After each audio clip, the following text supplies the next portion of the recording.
మంచి drama and thriller కాన్సెప్ట్తో వచ్చిన ది టీచర్ మూవీ గురించి తెలుసుకుందాం. అలాగే మీకు ఇంకా ఏ స్టోరీ అయినా ఎక్స్ప్లెనేషన్ కావాలనుకుంటే ఆ మూవీ నేమ్ని కామెంట్ బాక్స్లో కామెంట్ చేయండి. అలాగే వీడియోని లైక్ చేసి మన ఛానల్ని సబ్స్క్రైబ్ చేసుకోండి. మరి ఇంకెందుకు late, let me begin the story. Movie open అవ్వగానే ఆ మూవీ మెయిన్ క్యారెక్టర్ అయిన అమలా పాల్స్ దేవికాని చూపిస్తారు. అయితే దేవిక వివేకానంద స్కూల్లో పీఈటీ టీచర్గా జాబ్ చేస్తూ ఉంటుంది. ఇక్కడే మనకు తెలిసే మరొక విషయం ఏంటంటే దేవికాకి సుజిత్తో పెళ్ళయి 4 సంవత్సరాలు అయినా సరే ఇంకా పిల్లలు ఉండరు. ఇంకా సుజిత్ మాత్రం ఒక ప్రైవేట్ హాస్పిటల్లో స్టాఫ్గా పనిచేస్తూ ఉంటాడు. నెక్స్ట్ సీన్లో ఒకరోజు ఉదయాన్నే నిద్ర లేచిన దేవికకు తను చాలా నీరసంగా ఉన్నట్టు, అలాగే తన శరీరం అంతా అబ్నార్మల్గా ఉన్నట్టు అనిపిస్తుంది. అప్పుడే సుజిత్ దేవికతో, ఏంటి మేడం గారు ప్రతిరోజు తెల్లవారికి ముందే లేచేవారు, ఈ రోజు మాత్రం ఎప్పటిదాకా పడుకున్నారు అని అడిగి, అలాగే కంగ్రాట్స్ నీ స్టూడెంట్స్ డిస్ట్రిక్ట్ అట్లాంటిక్స్ లో కప్పు కొట్టారని పేపర్లో వచ్చింది అని చెప్తాడు. అప్పుడే సుజిత్ దేవిక చెవికి ఇయర్ రింగ్స్ లేకపోవడం గమనించి ఎక్కడ పడేశావు అని అడుగుతాడు. దాంతో దేవిక కూడా తన ఇయర్ రింగ్స్ కోసం తన బ్యాగ్ లో చూసినా అక్కడ కూడా ఉండదు. అదంతా చూస్తున్న దేవికకి సంథింగ్ ఏదో జరిగింది, కానీ అదేంటో గుర్తురాదు. మరోపక్క ఎస్ఐ దేవ్ సుజిత్ పనిచేసే హాస్పిటల్కి వెళ్ళి ఒక చిన్న పాపని ఒక డబ్బున్న వ్యక్తి అత్యాచారం చేయాలని చూసిన కేసులో పాప పేరెంట్స్ కేసు పెట్టకుండా ఎస్ఐ ఆ డబ్బు ఉన్న వ్యక్తి దగ్గర లంచం తీసుకుని పాప పేరెంట్స్ ని బెదిరించి కొంత డబ్బు కేసు క్లోజ్ చేయాలని చూస్తాడు. అదంతా కూడా సుజిత్ బయట నుండి చూస్తూ ఉంటాడు.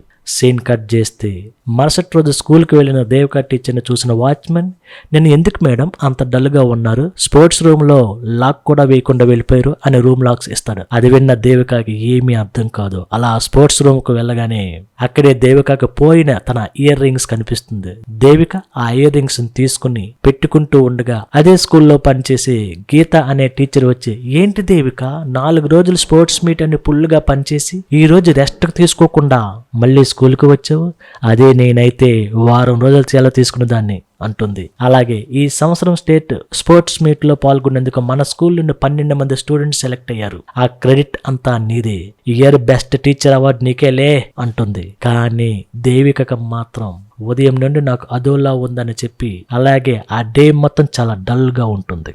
నెక్స్ట్ సీన్ లో అదే రోజు సాయంత్రం సుజిత్ స్కూల్ దగ్గరకు వచ్చి దేవికని పికప్ చేసుకుని ఆ రోజు సుజిత్ వాళ్ళ అమ్మ కళ్యాణి రెవల్యూషన్ ప్రోగ్రామ్ ఉందని దేవికని అక్కడికి తీసుకుని వెళ్తాడు. అక్కడే మనకు తెలిసే ఒక విషయం ఏంటంటే సుజిత్ వాళ్ళ అమ్మ కళ్యాణి పేదవారి హక్కుల కోసం అధికారులు డబ్బున్నవారు పేదవారికి చేస్తున్న అన్యాయాల మీద పోరాటం చేస్తూ పేదవారిని చైతన్యపరుస్తూ ఉంటుంది. అలా సుజిత్ అండ్ దేవికల జీవితాలు సాఫీగా ఎలాంటి ప్రాబ్లమ్స్ లేకుండా సాగిపోతూ ఉంటుంది. ఇది ఇలా ఉండగా ఒకరోజు దేవికకి తను ప్రెగ్నెంట్ అనే విషయం తెలుస్తుంది. అయితే ప్రెగ్నెంట్ అని తెలియగానే హ్యాపీగా ఫీల్ అవ్వాల్సిన దేవిక ఫేస్ లో ఏదో టెన్షన్. వెంటనే దేవిక గీతా టీచర్ ని కలిసి విషయం అంతా చెప్పగా అది విన్న గీతా టీచర్ దేవికకి కంగ్రాట్స్ చెప్పి ఈ విషయం సుజిత్ కి చెప్పు, తను చాలా హ్యాపీగా ఫీల్ అవుతాడు అని అనగా దేవిక మాత్రం వద్దు అని బాధపడుతుంది. దానికి గీత, నువ్వు ఇంకా దాని గురించి ఆలోచిస్తున్నావా, ఆ సంగతి అప్పుడే మర్చిపోని చెప్పానా అనగా దానికి దేవిక ఏడుస్తూ, నేను అప్పుడే మర్చిపోవాలనుకున్నా సరే నా వల్ల కావట్లేదు, హ్యాపీగా ఉండే నా లైఫ్ లో ఈ సమస్య క్లియర్ చేసుకోవాలి, అందుకు నాకు హెల్ప్ చేస్తావా అని అడుగుతుంది. దానికి గీతా టీచర్ కూడా ఓకే అని చెప్తుంది. అయితే దేవికకి మాత్రం తనకి ఏదో జరిగిందనే అనుమానంతో స్పోర్ట్స్ మీట్ చివరి రోజు తన ఇయర్ రింగ్స్ కూడా పోయి ఉండటంతో తన్ని ఎవరైనా ఏదైనా చేశారేమో అని, అలాగే అలాంటి వీడియో ఏదైనా సోషల్ మీడియా అప్లోడ్ చేసి ఉంటారేమో అని చెక్ చేస్తూ ఉంటుంది. కానీ ఎలాంటి వీడియో ఉండదు. తర్వాత గీతా టీచర్ని కలిసి స్పోర్ట్స్ మీట్ జరిగినప్పటి నుంచి చివరి 2 వారాల్లో సీసీ ఫుటేజ్ చెక్ చేయగా సర్వర్ ప్రాబ్లం వల్ల సీసీటీవీ పనిచేయట్లేదని తెలుస్తుంది. అప్పుడే గీతా దేవికతో, నువ్వు ఊహించుకున్నట్టు ఏది జరిగి ఉండదు, ఇది జరిగి 4 రోజులు గడుస్తున్నాయి కదా, నువ్వు అనుకున్నట్టు జరిగి ఉంటే దానికి సంబంధించిన ఫోటోలు కానీ వీడియోలు కానీ ఏదో ఒకటి లీక్ అయ్యేవి, అలాంటిదేం జరగలేదు, అనవసరంగా ఎక్కువగా ఆలోచించుకో అని చెప్తుంది. కానీ దేవికకు మాత్రం తనకి ఏదో జరిగిందని అనుమానం మాత్రం అలానే ఉంది. సీన్ కట్ చేస్తే ఒకరోజు దేవిక ఇంట్లో లేని సమయంలో సుజిత్ తన ఫ్రెండ్స్ని ఇంటికి తీసుకొచ్చి ఇద్దరూ కలిసి చిన్న మందు పార్టీ చేసుకుంటూ ఉండగా సుజిత్ని తన ఫ్రెండ్ సిగరెట్ అడగడంతో సుజిత్ తన ఇంట్లో దాచిన సిగరెట్ కోసం వెతుతూ ఉండగా అప్పుడే సుజిత్కి దేవిక ప్రెగ్నెన్సీకి సంబంధించిన రిపోర్ట్ చూసి చాలా హ్యాపీగా ఫీల్ అయ్యి అదే విషయం తన ఫ్రెండ్కి చెప్పి ఇప్పుడు నా గురించి ఊర్లో ఎవడో తప్పుగా మాట్లాడలేడు అని చాలా హ్యాపీగా ఫీల్ అవుతూ ఉంటాడు. ఇంకా అదే రోజు రాత్రి సుజిత్ దేవిక తన ప్రెగ్నెన్సీ కన్ఫర్మ్ అయిన విషయం తనకు చెప్తుందని వెయిట్ చేస్తాడు. కానీ దేవిక చెప్పకపోవడంతో సుజిత్ తనలో తానే బాధపడుతూ ఉంటాడు. నెక్స్ట్ సీన్ లో బాగా ఆలోచించిన దేవికకి తన అనుమానం ఉన్న తన స్టూడెంట్స్ అయిన సందీప్ వాళ్ళ అన్నయ్యకి మ్యారేజ్ అని తెలిసి తన నుండి ఎలాగైనా ఇన్ఫర్మేషన్ రాబట్టాలని ఫిక్స్ అయ్యి సుజిత్ కి తన పేరెంట్స్ ఊరికి వెళ్తున్న అబద్ధం చెప్పి సందీప్ వాళ్ళ అన్నయ్య పెళ్లికి వెళ్లి పెళ్లి అయిపోయాక సందీప్ నా కారులో బస్ స్టాండ్ దగ్గర డ్రాప్ చేయమనడంతో సందీప్ దేవికను బస్ స్టాండ్ లో డ్రాప్ చేయడానికి బయలుదేరుతాడు. అప్పుడే దేవిక సందీప్ ని నీ ఫ్రెండ్స్ అందరు ఎక్కడ ఉన్నారు, ఏం చేస్తున్నారు అని అడగా దానికి సందీప్ మేమందరం బాగా ఎంజాయ్ చేసింది స్పోర్ట్స్ మీట్ సెలబ్రేషన్ లోనే, ఆ తర్వాత ఎవరి దారి వాళ్ళు చూసుకుని బిజీ అయిపోయారు అని చెప్తాడు. అలా కారు బస్ స్టాండ్ దగ్గర ఆపగానే దేవిక తన బ్యాగ్ కారులోనే పెట్టి బస్సు ఉందో లేదో కొనుక్కొని వస్తా అని చెప్పి వెళ్లి కాసేపటి తర్వాత వచ్చి తన బ్యాగ్ తీసుకుని బస్సు ఉంది అని చెప్పి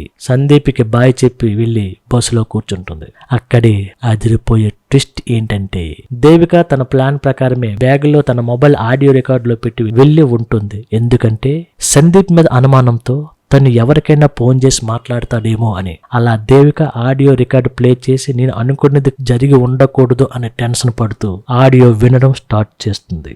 సందీప్ తన ఫ్రెండ్స్ మార్టిన్ కు ఫోన్ చేసి రేయ్ మనం బాగా ఇరుక్కుపోయాం, దేవిక మేడం వచ్చి నన్ను కలిసి మనందరి గురించి పదే పదే అడుగుతూ ఉంది, అయినా నువ్వు చేసిన పనికి నేను కూడా జైలుకి వెళ్ళాలా అనగానే దానికి మార్టిన్ దానికి నువ్వెందుకురా టెన్షన్ పడుతున్నావు అని, అది జరిగి 1 month అవుతుంది, అయినా మనం ఇచ్చిన డ్రగ్స్ 24 hours దాకా ఏం జరిగిందో ఏమి గుర్తుండదు, దానికి సంబంధించిన ఫొటోస్ అండ్ వీడియోస్ అన్నీ మన దగ్గరే ఉన్నాయి, ఒక టీచర్ తలుసుకుంటే మనల్ని ఏం పీకలేదు, నువ్వేం భయపడకో అని చెప్పి ఉంటాడు. అదంతా విన్న దేవిక మైండ్ బ్లాక్ అయ్యి తన అనుకున్నదే నిజమైంది అని తెలిసి చాలా బాధపడుతుంది. అలా అక్కడి నుండి ఇంటికి వెళ్లి తన చెల్లికి విషయం అంతా చెప్పి బాగా ఏడుస్తుంది. దేవికను తన చెల్లెలు ఓదార్చుతుంది. ఇదిలా ఉంటే మరోపక్క సుజిత్ అసలు దేవిక తన ప్రెగ్నెంట్ అయినట్టు తనకి ఎందుకు చెప్పలేదు అని ఆలోచిస్తూ దేవిక టెస్ట్ చేయించుకున్న హాస్పిటల్కి వెళ్లి డాక్టర్ని కలుస్తాడు.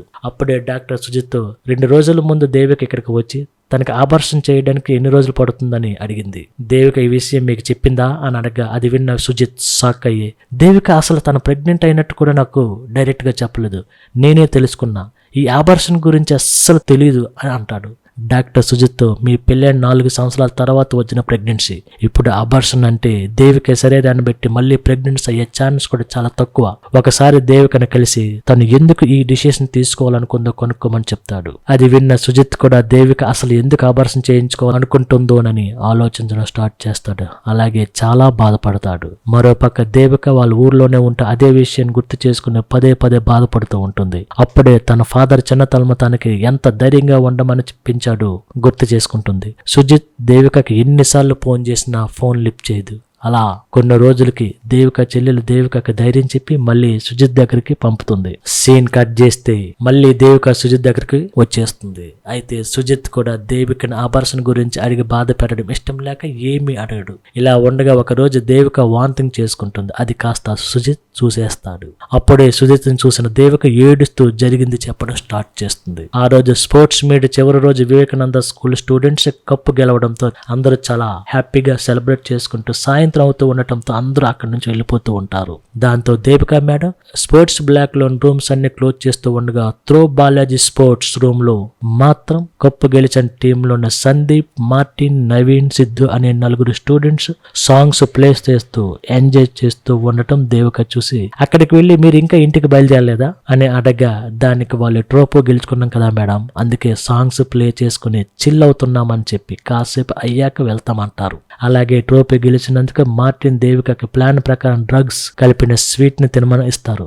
ఈ విషయం తెలియని దేవిక స్వీట్స్ తిని అక్కడి నుండి వెళ్ళబోతూ ఉండగా స్పృహ కోల్పోయి కింద పడిపోతుంది. అప్పుడే మార్టిన్ మిగతా 3తో తన క్లాస్ గాయత్రి కోసం ప్లాన్ చేస్తే దేవిక మేడం దొరికిందని ఆ 4 కలిసి దేవికని రేప్ చేసి అక్కడి నుంచి వెళ్ళిపోతారు. తర్వాత చాలా సేపటికి చీకటి పడిన తర్వాత దేవికకి మెలకు వచ్చి అసలు తనకి ఏం జరిగిందో అర్థం కాక చాలా నీరసంగా అక్కడి నుంచి వెళ్ళిపోవడం అక్కడ వాచ్మెన్ చూస్తాడు. అలా జరిగిందంతా సుజిత్ కి చెప్తుంది దేవిక. అదంతా విన్న సుజిత్ దేవిక కడుపులో పెరుగుతున్న తన బిడ్డ కాదు అని తెలిసి దేవికని బాగా తిట్టి తర్వాత తను చాలా బాధపడతాడు. సీన్ కట్ చేస్తే సుజిత్ తన ఫ్రెండ్ కెవిన్ కి విషయం అంతా చెప్పి ఏదైనా పరిష్కారం చెప్పని అడగ్గా దానికి కెవిన్ బాగా ఆలోచించి స్టూడెంట్స్ రేప్ చేశారంటే ఎవరు నమ్మరు, అందుకే ఈ విషయం ఊర్లో ఎవరికి తెలియక ముందే దేవికకి ఆపరేషన్ చేయించు అని చెప్తాడు. అది విన్న సుజిత్ దేవికతో ఈ విషయం నేను చెప్పలేను, అందుకే తనకి నువ్వే ఈ విషయం చెప్పు అని దేవిక దగ్గరికి తీసుకుని వెళ్తాడు. కెవిన్ దేవికకి విషయం అంతా చెప్పగా అది విన్న దేవిక కోపంతో కెవిన్ తిట్టి అక్కడి నుంచి పంపించేస్తుంది. అలాగే తన భర్త సుజిత్ తనను అర్థం చేసుకోలేకపోయినందుకు చాలా బాధపడి బాగా ఆలోచించి సుజిత్ వాళ్ళమ్మ కళ్యాణ్ని కలిసి తనకు జరిగిందంతా చెప్పగా అది విన్న కళ్యాణి, నువ్వు నా కూతురు లాంటిదానివి అని ధైర్యం చెప్పి నీకు ఈ విషయంలో ఏది కరెక్ట్ అనిపిస్తుందో అదే చెయ్యి అని చెప్తుంది. నెక్స్ట్ సీన్ లో బాగా ఆలోచించిన దేవిక తనకి మత్తు మందు ఇచ్చి తనపై మృగాల్లా పడి అనుభవించిన నలుగురు అంతు చూడాలని ఫిక్స్ అయ్యి పోలీస్ స్టేషన్ లో కంప్లైంట్ ఇవ్వాలనుకుంటుంది. అయితే ఈ విషయం తెలిసిన సుజిత్ ఇది అందరికీ తెలిస్తే ఊర్లో తన పరువంతా పోతుందని వద్దు అని చెప్తాడు. దాంతో దేవిక సుజిత్ కూడా తన బాధని అర్థం చేసుకోలేకపోయినందుకు చాలా బాధపడి తన చెల్లెల దగ్గరికి వెళ్ళిపోతుంది. అలాగే తన భర్త కోసం ఆపరేషన్ చేయించుకోవాలనుకుంటుంది. సీన్ కట్ చేస్తే కళ్యాణి దేవికకి తనకు తెలిసిన మణి అనే పోలీస్ ఆఫీస్ని పరిచయం చేస్తుంది. బాగా ఆలోచించి దేవిక మణికి విషయమంతా చెప్తుంది. అలాగే వారికి తగిన శిక్ష పడేలా చేయాలంటుంది. దాంతో మణి కొన్ని రోజులకి ఆ నలుగురిలో ఒకటైన నవీన్ కొచ్చిలో ఉన్నాడని తెలుసుకుని అదే విషయం దేవికకి చెప్తాడు. అది విన్న దేవిక కొచ్చికి బయలుదేరి వెళ్తుంది. అయితే నవీన్ కొచ్చిలో ఫుడ్ డెలివరీ బాయ్ గా పనిచేస్తూ ఉంటాడు. దేవిక ప్లాన్ ప్రకారం నవీన్ కలుస్తుంది.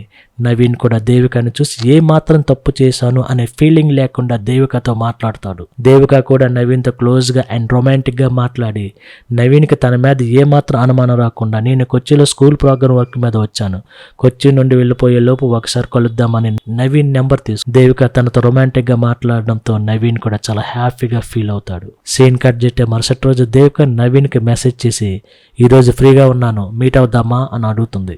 ఇంకేముంది, నవీన్ దేవికతో ఫుల్గా ఎంజాయ్ చేయొచ్చని ఒక హోటల్లో రూమ్ బుక్ చేసి దేవికని అక్కడికి రమ్మని చెప్తాడు. దానికి దేవిక కూడా ఓకే అని చెప్తుంది. తర్వాత దేవిక పోలీస్ ఆఫీసర్ మనీకి విషయం అంతా చెప్పి నేను రూమ్కి వెళ్ళిన 10 నిమిషాల తర్వాత ఆ హోటల్కి దగ్గరికి రండి అని చెప్పి అదే రోజు సాయంత్రం నవీన్ చెప్పిన హోటల్ దగ్గరికి వెళ్తుంది. అయితే అప్పటికే రూమ్లో వెయిట్ చేస్తున్న నవీన్ దేవికని చూడగానే హగ్ చేసుకుని కిస్ చేయబోగా దేవిక ఫ్రెష్ అప్ అయి వస్తా అని చెప్పి వాష్రూమ్లోకి వెళ్తుంది. అలా దేవిక పోలీస్ ఆఫీసర్ మనీకి ఫోన్ చేయక తన ఫోన్ లిఫ్ట్ చేయడు. అలా చాలాసేపు ఫోన్ చేసినా సరే మనీ ఫోన్ లిఫ్ట్ చేయకపోవడంతో తనకి మరో దారి లేక నవీన్కి అనుమానం రాకుండా బయటకు వచ్చేస్తుంది. అప్పుడే దేవికకి నవీన్ హగ్ చేసుకుని కిస్ చేయబోతే సడన్ గా దేవిక చెంప మీద కొట్టి నీ నాటకాలు నా దగ్గర అంటాడు. దాంతో దేవిక ఒక్కసారిగా షాక్ లో ఉండిపోతుంది. ఇక్కడే ఇంకో అదిరిపోయే ట్విస్ట్ ఏంటంటే అప్పుడే అక్కడికి సందీప్, మార్టిన్, సిద్ధు కూడా వస్తారు.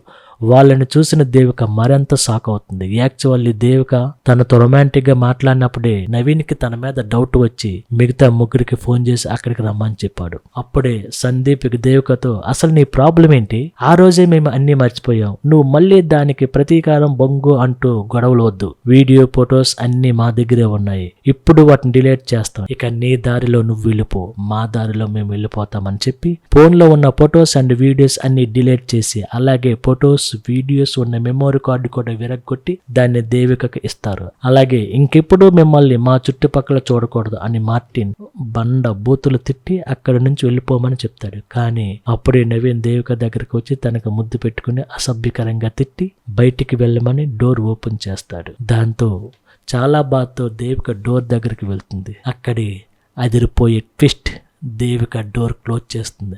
అది చూసి నలుగురు షాక్ అవగా అప్పుడే దేవిక నలుగురిని కొట్టి తన బ్యాగులో ఉన్న మార్షల్ ఆర్ట్స్ వెపన్ తీసి నలుగురిని పిచ్చి కుక్కలను కొట్టినట్టు కొడుతుంది. అప్పుడే మాట్లాడు సందీప్ అక్కడి నుంచి తప్పించుకోవాలని చూడగా కిందే వెయిట్ చూస్తున్న పోలీస్ ఆఫీసర్ మణి వారిని ఆపి పట్టుకొని మళ్ళీ రూమ్ లోకి తీసుకుని వస్తాడు. నిజానికి ఇదంతా దేవిక అండ్ మణి ప్లానే.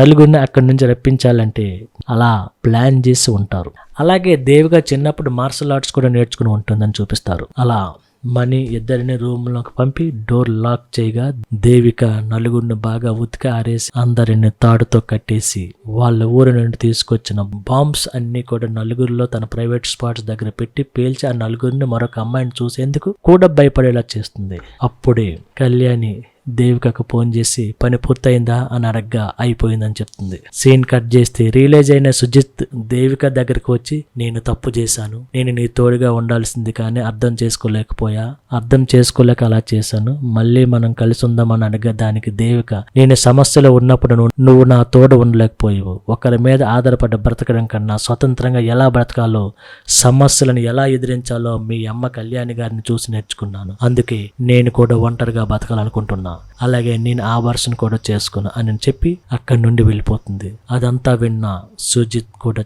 చాలా బాధపడతాడు. అలా అక్కడితో మూవీ ఎండ్ అవుతుంది. ఇదండి ఈ స్టోరీ నేరేషన్. మీకు నచ్చితే వీడియోని లైక్ చేసి మన ఛానల్ను సబ్స్క్రైబ్ చేసుకోండి. అలాగే మీ విలువైన సమయాన్ని వెచ్చించి మీ అభిప్రాయాన్ని కామెంట్ రూపంలో తెలపండి.